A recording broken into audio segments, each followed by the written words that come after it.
साधु और चूहा। महिलरोपम नामक एक दक्षिणी शहर के पास भगवान शिव का एक मंदिर था।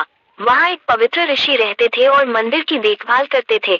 वे भिक्षा के लिए शहर में हर रोज जाते थे और भोजन के लिए शाम को वापस आते थे।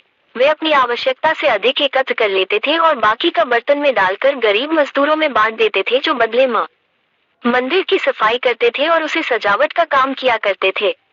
उसी आश्रम में एक चूहा भी अपने बिल में रहता था और हर रोज कटोरे में से कुछ न कुछ भोजन चुरा लेता था।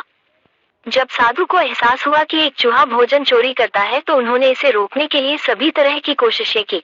उन्होंने कटोरे को काफी ऊंचाई पर रखा ताकि चूहा वहां तक पहुंच न सके, और यहाँ तक कि एक छड़ी के साथ चूहे को मार भगाने की भी कोशिश की, लेकिन चूहा किसी भी तरह कटोरे तक पहुंचने का रास्ता ढूंढ लेता और कुछ भोजन चुरा लेता था।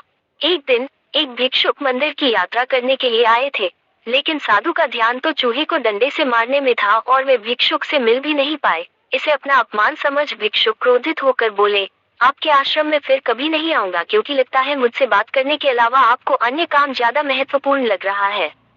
साधु विनम्रता पूर्वक चूहे से जुड़ी अपनी परेशानियों के बारे में भिक्षुक को बताते हैं कि कैसे चूहा उनके पास से भोजन किसी न किसी तरह से चुरा ही लेता है। ये चूहा किसी भी बिल्ली या बंदर को हरा सकता है। अगर बात मेरे कटोरे तक पहुंचने की हो तो मैंने हर कोशिशें की है, लेकिन वो हर बार किसी न किसी तरीके से भोजन चुरा ही लेता है। भिक्षुक ने साधु की परेशानियों को समझा और सलाह दी, चूहे में इतनी शक्ति, आत्मविश्वास और चंचलता के पीछे अवश्य ही कुछ न कुछ कारण होगा। मुझे यकीन है कि इसने बहुत सारा भोजन जमा कर रखा होगा और यही कारण है कि चूहा अपने आप को बड़ा महसूस करता है और इसी से उसे ऊंचा कूदने की शक्ति मिलती है। चूहा जानता है कि उसके पास कुछ खोने के लिए नहीं है, इसलिए वो डरता नहीं है। इस प्रकार साधु और भिक्षुक निष्कर्ष निकालते हैं कि अगर वे चूहे के बिल तक पहुंचने में सफल होते हैं तो वे चूहे के भोजन के भंडार तक पहुंचने में सक्षम हो जाएंगे। उन्होंने फैसला किया कि अगली सुबह वो चूहे का पीछा करेंगे और उसके बिल तक पहुंच जाएंगे। अगली सुबह वो चूहे का पीछा करते हैं और उसके बिल के प्रवेश द्वार तक पहुंच जाते हैं। जब वो खुदाई शुरू करते हैं तो देखते हैं कि चूहे ने अनाज का एक विशाल भंडार बना रखा है। फौरन ही साधु ने सारा चुराया गया भोजन एकत्र करके मंदिर में लिवा ले जाते हैं।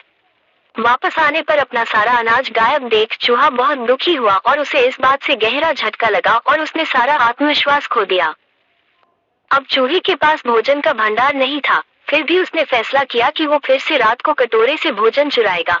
लेकिन जब उसने कटोरे तक पहुंचने की कोशिश की तब वो धड़ाम से नीचे गिर गया और उसे यह एहसास हुआ कि अब न तो उसके पर शक्ति है और न ही आत्मविश्वास। उसी समय साधु ने भी छड़ी से उस पर हमला किया। किसी तरह चूहे ने अपनी जान बचाई और भागने में कामयाब रहा और फिर वापस मंदिर कभी नहीं आया। यदि हमारे पास भी संसाधनों की कमी न हो तो हम में भी अद्भुत शक्तियां और आत्मविश्वास की कमी कभी नहीं आ सकती।